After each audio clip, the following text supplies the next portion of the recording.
Look what's finally arrived today. My iPhone 12 Pro Max. I've been waiting and waiting for this pre-order to arrive for months, and it's finally here today. So we'll be going through a few specs and the unboxing of this beautiful phone. Let me just tell you about my phone journey. For the past 10 years, I was iPhone after iPhone, next generation after next generation. I thought, let me break that cycle. Let me just see what the competition has to offer. Let me see what Android and Samsung have to offer. So I went for the Note 10 Plus for about 2 years, and now I'm back onto the good side. Let's just say the Apple side. So let's unbox this baby right now. So as you can see, they've gone for an extremely slim box this year because there is no charger.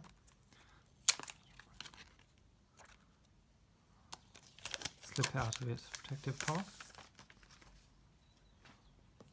Beautiful box.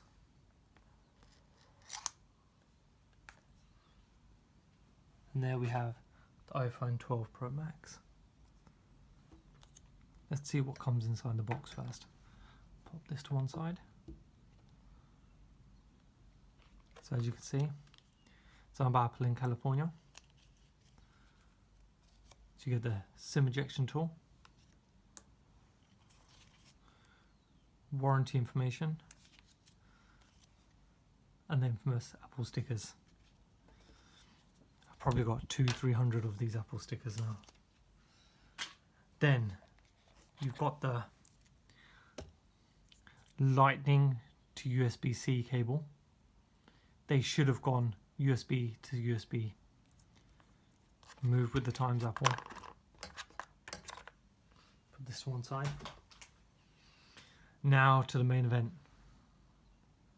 iPhone 12 Pro Max. Take the protective seal off. So you can see the beautiful screen now. Extremely slim design. Here you've got the speaker grills and the microphone and the lightning port.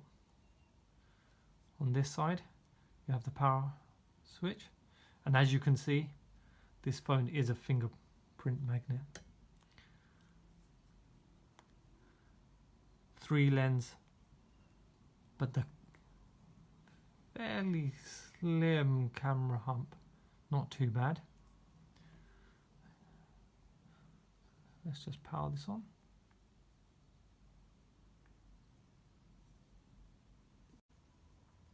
As you can see, Apple with the iPhone 12 Pro Max have gone for a lovely 6.7-inch screen.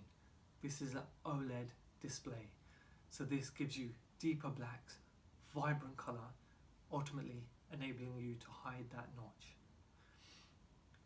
As you can see, with this Face ID, I'm able to unlock the phone directly without putting a password. But what I wish Apple had done was integrated Touch ID. So they've got this technology in their new iPad Pro, which they've installed this fingerprint scanner in there. But they should have included it in this phone. The reason is, during this pandemic, we're all wearing face masks. With the face mask, the Face ID just does not detect your face. So I wish they had included it, so when you're in shops with Apple Pay, you're able to quickly just scan your finger and not sit there putting in your password, because anyone behind you can see you inputting your password. The iPhone comes with the A14 Bionic processor, extremely powerful processor for a phone, very responsive, very fast. It also comes with 6 GB of RAM, so this is not a slow phone and will be fast for years to come. When the upgrades for new OS comes out, this phone will be ready for it and able to handle the new operating systems. I do enjoy what Apple have done with the speakers. They've got earpiece firing speaker and down below speaker, so you get stereo sound when you're watching films. You can enjoy and get immersed in this OLED screen as deep blacks and vibrant colour. What I find myself doing is holding my thumb over the notch just a little bit to hide the notch ultimately, and cupping the other side.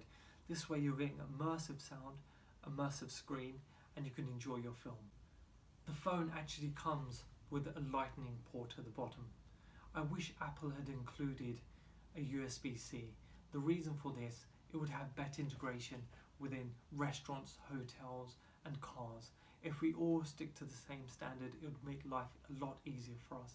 So hopefully Apple, in your Apple iPhone 13 or even 14, we should hopefully see a USB-C. Apple across the board in their new range of iPhone 12s have included 5G. So now, as you can see around the phone, there's a number of antenna lines. These are for your 5G signal. The phone is extremely responsive and fast when it comes to network. I found I'm always getting full bars and I enjoy browsing the internet and streaming when I'm out of the house. 5G is extremely fast and I'm enjoying it so far. Can I just say, go for the next storage size up. If Apple starts at 64, then get the next size up.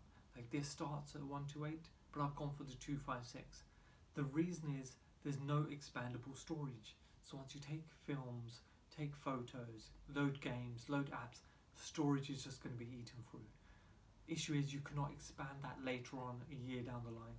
So spend a little extra now, get more storage.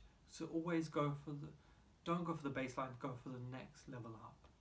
That's my advice as well. Thank you for watching my iPhone 12 Pro Max video. Can I please get a subscribe down below? This way I know you're enjoying my content. I can film new videos for you. Thank you for watching. Take care now.